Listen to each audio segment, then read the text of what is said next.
নমস্কার। এখন আমরা শুরু করছি আজকের নাটক লীলমণি। 6টি চরিত্রকে নিয়ে আমাদের এই নাটক। শোভা ঘরের গৃহিণী, তার একমাত্র আদরের সন্তান জুম্পি, আর তাকে দেখাশোনা করার জন্য কাজের মেয়ে মিঠু। শোভার ছোটবেলার বন্ধু দীপ্তি আর তার একমাত্র সন্তান সুমি। আর রাধা শোভার বাড়িতে কাজের ঠিকইছি। এই নাটকটির নামের কি অর্থ তা জানতে হলে আমাদের দেখতে হবে আজকের নাটক। তাহলে চলুন আর দেরি না করে শুরু করা যাক আজকের নাটক লীলমণি।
আচ্ছা বসে বসে কেউ ঘুমায় কেন মিথ্যা কথা বলছে দেখুন শোভা তুই একটা মিথ্যা কথা বলছিস কেন? আরে বাবা বসে বসে কেন ঘুমাবো? এই তো এরকম করে হেলান দিয়ে একটু করে কাগজ পরে আর একটু করে বুঝলে এই সময়টা না ওই উপরের তলাতে আর যায় না, কারণ নিচেতে কেউ থাকে না, আবার বেল দিলে আবার আমাকে নিচে আসতে হবে। তাই এই সময় এইখানে হেলান দিয়ে বসে কাগজ পড়ে জানিস তো যত রাজ্যে ফেরিওয়ালারা আসবে। আর যেমন তুই এলি এখন, তুই কেন করে কথা নেই? তুই শেষকালে কিনা আমাকে বললি ফেরিওয়ালা? আমি আবার কখন তোকে ফেরিওয়ালা বললাম? ওই তো ওটা উল্লেখ তো করলি যে আমি ফেরিওয়ালা। তোর কাছে একটা ফোন করতে এসেছিলাম রে বাবা, কত কথাই না শোনালি তুই রে। এই শোন, অত কথা না বলে জান ফোনটা করে তারপরে আয়, দরকার তো তোরই। ওইখানে যাবো, ফোন করবো, হ্যাঁ। আবার তোর এখানে আসবো। দেখি একটা রিক্সা টিক্সা পাই কিনা। মা শিখি রে, এইটুকু যেতে তোর রিক্সা লাগবে? লাগবে না, তোমার তো আমার মতো হাঁটুর ব্যথা হয়নি। তাই একটু যোগ ব্যায়াম তো করতে পারিস। কেন ওই আস্থা চ্যানেলে সকালবেলা বাবা রামদেবের সেই দেখায় সেগুলো করবি, দেখবি তো পায়ে ব্যথা চলে গেছে। তুই বুঝি রোজ করিস? রোজ নিয়ম করে 1 ঘন্টা খালি পেটে, বুঝলি তো? জানিস তো আমার আবার একটু অম্বলের ধাত আছে, বুঝলি তো? সব চলে গেছে। তুইও কর, তুইও ভালো হয়ে যাবে। আরে বাবা, আমার তো সব বলিস না, আমি জানি লোকে করে। এই আস্থা চালে দেখে তো পেট ঢোকাচ্ছে, নাম ঢোকাচ্ছে, পেট ঢোকাচ্ছে, বিশ্বাস কর। কত কিছু করে। একদিন তো আমাকে ঘরে গিয়ে দেখি কি আওয়াজ রে বাবা, সে তো আর টিভি দেখে না, এমনি করছে, পেট ঢোকাচ্ছে, ও হাপুস হাপুস করে ভালো। পাড়ার লোক সব শুনতে পাচ্ছে, ওম ওম। এটা খুব ভালো কথা তো, তুইও কর না। না ভাই, আচ্ছা শোন, সকাল 5টায় কাজের লোক এসে ঘন্টা না, তাকে দরজাটা খুলে দেবো না, কথার সাথে বসে পেট ঢোকাবো, নাক ঢোকাবো, ওম হাপুস হাপুস করবো। আরে বাবা, চেষ্টা তো করে দেখতে পারিস। ওই আস্থা চ্যানেল না বাবা, রক্ষে কর, আমার আস্থা চ্যানেল দরকার নেই। আমার বাড়িতে আর জলসা ঠাকুর, পটল কুমার দেখবো, বুঝেছিস? আর আমার ওই যে তারা টিভি, তারপরে জি টিভি, ওই সারেগামাপা, ওইসব দেখে আমি শান্তি রে। আমার আস্থা চ্যানেল দরকার নেই ভাই। বাবা, এত টিভি দেখিস? তুই ঘর সংসারের কাজ করিস কখন? হ্যাঁ? মা, আমরা তো মাত্র দুটি লোক রে, সকালবেলা সব কাজ করে ফেলি, বুঝেছিস? 4টের সময় ওকে এক কাপ চা দিয়ে ওই যে বসলাম না, তারপরে আর 10টার আগে উঠবো না, ঘি দেখে মরে গেলেও দেবো। তোর কথাটাকে না খুব ভালো বলতে হবে, জানিস? আমার আবার এত টিভি দেখা হয় না, কারণ জানিস তো এই সন্ধে হতে রাতে এই ঘরে পাশের একটা বসে রাখতে। আর আমার কি হলো, খাটুনি শুরু হয়ে গেল, চা দাও চা দাও চা দাও। জানিস, জবের থেকে আমার কর্তাটা রিটায়ার করেছে না, আমার খাটুনিটা বেড়ে গেছে। আমি যে কবে রিটায়ার হবো জানি না। শোন, আমি ফোনটা করে আসি, দেখি ওর অফিসে কি বলে, বুঝেছিস? হ্যাঁ, যা বাবা, তোর মেয়েটা তো যা গর্ভবতী, মুখে ধার আছে খুব। আচ্ছা শোন, তোর কর্তাটা তো খুব শান্ত, খুব ভালো। তা তোর মেয়েটা কার মতো হয়েছে রে? ওই দেখো, শোনো কথা, আমার মেয়ে কার মতো হয়েছে? আমার মেয়ে কি ওই পাড়ার খবের পাগড়াশির মতো হবে নাকি? শোনো সব, হ্যাঁ? আচ্ছা আচ্ছা ঠিক আছে, আমার মেয়ের কথা বাদ দিই। তোকে একটা কথা জিজ্ঞেস করি, তোর মেয়ের মাথা এখন ঠিক আছে না স্ক্রু নড়েছে? আর বলিস না, এই মেয়েটাকে দেখে মানে ঝুলে পড়ে মরছি। 3 দিন অন্তর অন্তর শ্বশুরবাড়ি থেকে পালিয়ে চলে আসে, বুঝলি? জানি না। শোন, আমি ফোনটা করতে যাই, নাহলে তোমার সদল বোধহয় এসে উপস্থিত হবে তো। হ্যাঁ, তা যা বলেছিস, জানিস তো? একদম যা, তুই যা, আগে ফোনটা করে আয়। আমি যাই না, এবার চলি, আবার একদিন আসবো, বুঝেছিস? এই শোন, শোন, শোন, দাঁড়া, আমি দেখি আগে কে এসেছে। দীক্ষার কেউ কিছু বেচতে এসেছে। দাঁড়া, দাঁড়া, দেখি। ও মা, তোর মা তো জানি জানি এখানেই এসেছে, পাশের বাড়ি বলে এসেছে। তাও ভালো, একটু জানতে পারলো। ওই তো উনি। এই যে শোনো, বল বল বল মা, বল বল। আজব মানুষ, তুমি জানো আমি আসবো, তাও তুমি এখানে চলে এলে। একদিন গল্প না করলে হতো না বুঝি?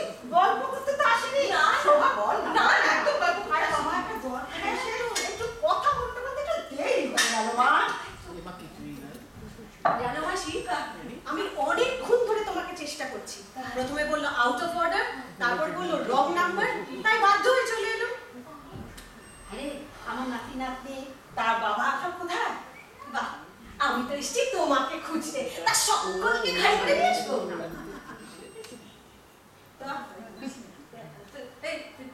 তুই তো তা বলেনি রে, তোকে করেছিস, খালি করে নিয়ে এসেছিস। না না না না, তো আমি তো সে কথা বলিনি মা তোকে, আমি শুধু বলছিলাম যে তুই আজকে তো সকালবেলা বুঝেছি, সন্ধ্যেবেলায় যদি আসি পার্টিতে যাবোটা কখন? যাকে তোমার জামাই আর আমি যাচ্ছি তোমার জামাইয়ের এক কলিগের 25 বছরের বিবাহ বার্ষিকী, সেখানেই যাবো। ভয় পেও না, ভয় পেও না, তোমার ঘাড়ে কিচ্ছু ফেলে যাবো না।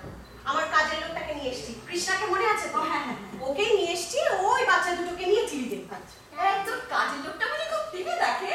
হ্যাঁ, ও তো সেই সন্ধ্যে 7টায় বসে, রাত 10টা অবধি টিভি দেখে। ও মা, তা তুই টিভি দেখিস না? দেখি, খুব একটা দেখি না। আর তাছাড়া ওর ঘরেই তো টিভি রয়েছে, ও যখন ইচ্ছা দেখে। ওর কাজের লোকের আলাদা টেলি, তা তো দিতেই হবে আজকালকার দিনে। কিন্তু কিন্তু আমার তো আবার একটা টেলি রে, আমি তো সিরাজ জয়ের সাথে ওইখানে দেখি রোজ। বেশ, তাহলে টিভি দেখতে না পারলে না, ও ফেরত চলে যাবে। আর যেই বাচ্চা দুটোকে তুমি দু চোখে দেখতে পারো না, তাদেরকেই দেখতে হবে। এই কিরকম কথা শুনি, কত আদরের নাতি নাতনি, তাদের দু চোখে দেখতে পায় না।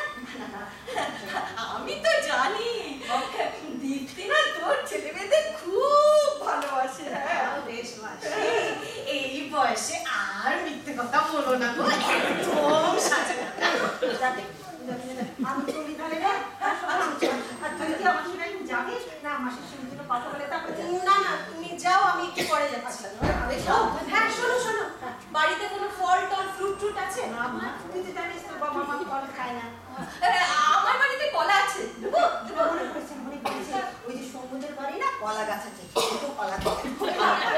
এই যে বললে বাড়িতে কোনো কিচ্ছু ফল নেই। ভুলে গেছিলাম মা, ভুলে গেছিলে বাবা। যাবে, তুমি যাও, বাচ্চা দুটোকে দুটো কলা খাইয়ে দাও, ঠিক আছে? আর শোনো শোনো, একদম ওর সাথে বেশি কথা বলবে না। ও চলে গেলে না, আমি প্রচন্ড ঝামেলায় পড়বো। বাবা শুনে শুনলি তো, সব শুনে যা। ও বলেছে আমি টিভি দেখতে পারবো না, ও বলেছে আমি সিনেমা হলে গিয়ে সিনেমা দেখতে পারবো না। আচ্ছা তাহলে না আমার ওখানে ওই আমার কর্তাকে নিয়ে আমি সামনে সিটে বসে তোর থিয়েটারটাই যাবো। যদি ব্ল্যাক ব্ল্যাকেই কাটবো, তোর থিয়েটার। ফোন করতে ভুলিস না কিন্তু। হ্যাঁ ফোন করিস, ঠিক আছে ঠিক আছে। এই যে যদি করে বাবা বাবা। আচ্ছা মাসি, মা ঠিক কেন এসেছিল বলো তো? দুপুরে না ঘুমিয়ে তো সে কোথাও যায় না, ব্যাপারটা কি? ব্যাপার কিছু না, এমনি এমনি এসেছিল। হ্যাঁ এমনি, কখনো না। আমার মা এমনি এমনি কোথাও যাওয়ার পাত্রই নয়, নিশ্চয়ই কোনো দরকারে এসেছিল, তোমাকে বলে উঠতে পারলো না। ও হ্যাঁ হ্যাঁ হ্যাঁ, মনে পড়েছে মনে পড়েছে মনে পড়েছে। তোর বাবাকে না একটা ফোন করতে এসেছিল, বলার সময় পায় না। কেন বাবাকে ফোন? বাবা কি গৃহত্যাগ করলো নাকি? যে মানুষ 24 ঘন্টা সাথে রয়েছে তাকে আবার ফোন করার কি দরকার? না ওই যে একটা সিনেমা দেখতে যাওয়ার কথা আছে না? হ্যাঁ সিনেমা দেখতে যাবে তো। সিনেমা হঠাৎ কিসের এত পুলক? যে মানুষ জন্মে সিনেমা দেখে না, ও দেখে তো ঘরে বসে টিভিতে দেখে, হলে দেখে না। বলছিল আজ অনেকদিন বাদে সিনেমা দেখতে যাবো। প্রসেনজিতের বই তো। প্রসেনজিতের বই হয়েছে তো কি হয়েছে? মানে প্রসেনজিৎ হচ্ছে কি বিশ্বজিতের ছেলে তো, আর আমরা তো আবার বিশ্বজিৎকে খুব ভালোবাসতাম। আমার মাসি, বিশ্বজিতের নাম শুনে তো তোমার মুখের চেহারাই বদলে গেল। কি যে বলিস। আচ্ছা মাসি, যাওয়া হবে না কেন বলো তো? তুই চলে এলি তো সেই জন্য। বলছিল অনেকদিন বাদ দিয়ে স্বামী স্ত্রীতে সিনেমা হলে গিয়ে প্রসেনজিতের সিনেমা দেখবে। আর হলো না, তাই ও গেছে, ওই টেলিফোন বুথটা আছে ওখান থেকে ফোন করতে গেছে তোর বাবা। তো বুথে যাওয়ার কি দরকার? আমার কাছেই তো মোবাইল রয়েছে, ওখান থেকে তো করতে পারতো। ও বুঝলাম বুঝলাম। আমার সামনে ফোনটা করলে আমার নিন্দাটা করবে কি করে বলো? যা, কি যে বলিস তুই। তোরই বাবার কাছে তোরই নামে নিতে করবে কি রে? আগে হ্যাঁ, তার উপরে আজ আমার টিভি দেখা হবে না, মানে মাথা তো আমার আগুন হয়ে থাকবে। আচ্ছা শোনো মাসি, আমি একটু বাবাকে ফোনটা করে দিই।